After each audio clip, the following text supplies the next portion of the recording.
कि मियाँ ममून जाफर है, मैं तेन हकीकत गल है, वेल डन, मैं तेन सलूट पेश करता वां। खुद मैं तेरी पार्टी का भी नहीं, क्यों करदा वां कि तू साडे पिंड दे गंद मुका छड़ी सवा साढ़े डेरियां तो। अस्सलाम वालेकुम जी सारे दोस्तों का क्या हाल है जी, उम्मीद करदा वां ठीक हो, खैर खरीद ना यार। समझ एक नहीं आई साडे ना एक MPA रहन PTI के दौर च मियाँ ममून जाफर ताड़ साहब है, तो वह सिलैक्शन हार गए सन जो 2000 यानी कि ना हूँ इलैक्शन जो होया सी उहदे च हार गए सन। समझ एक नहीं यार आउंदी पई पर बंदे जेड़े ना वो जितियां पार्टियां दे विच शमूलियत करते हैं, यानी कि बंदा ना आंदा यार फलानी पार्टी जित्ती है तो मैं उद्धर जाना है, यानी कि जिस तरह नून लीग के साडे जिले चलो जित्ती है नहीं जित्ती जो भी है, लेकिन इकतदार उहदे कोल है। समझ ये नहीं पई आउंदी पर मियाँ ममून जाफर दी कि वो हरिया है तो बंदे मुड़ उंदे शमूलियत पे करते हैं।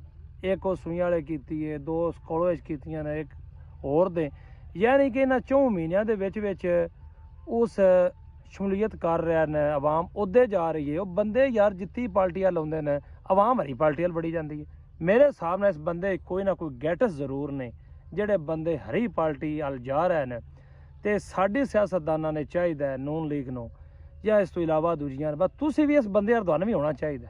हकीकत गल है, मैं कोई उस पार्टी का नहीं जे, मैं कोई मियाँ ममून जाफर की पार्टी का नहीं जे। मैं तुसीं ये समझो कि मियाँ ममून जाफर की पार्टी की वजह तो गल कर रहा, मैं उस पार्टी का कोई नहीं जे, मैं होर किसी पार्टी का वां। लेकिन समझ जेह्ड़े हक की गल है ना वो मैं इंशाल्लाह जरूर करांगा।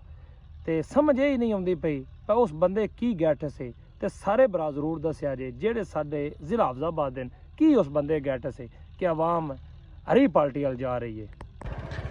एक दिन ना इलैक्शन तो ना 2 दिन पहले होया इंज कोई जे मैं ना हफ्ता कुरांदा सी गल बन इलैक्शन ते सारा बीबी ने फोन किया साडे पिंड किसी बंदे ने कि इन्हां दी ना डेरियां बधियां दी ना फरमाइश कराओ कि ये ना गैस इन्हां देनी है। असी जनाब अं तो चक्को लगे ए डेरे दी ओ परले डेरे दी उहदे तो परले दी फिर इधर डेरे ने एक 8 डेरे ने, वो तकरीबन 10,000 फुट जी ना मेरे अंदाजे ना फरमाइश की सारे डेरियां दी जी इन्नी ना पैप गैस चाहिए है और लैन चाहिए है।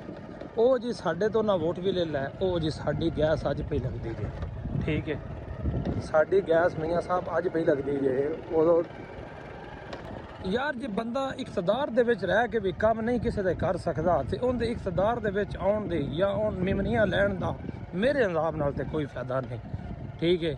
ते अज तुसीं वेख लो कि मियाँ ममून जाफर है, मैं तेन हकीकत गल है, वेल डन, मैं तेन सलूट पेश करता वां। खुद मैं तेरी पार्टी का भी नहीं, क्यों करदा वां कि तू साडे पिंड दे गंद मुका छड़ी सवा साढ़े डेरियां तो। क्योंकि चलो असां ते नाख्या नहीं, तू साडे बनाए नहीं, ये गल हकीकत है। जदों किसे नाखिए तो फिर ही कोई बनांदा है ना।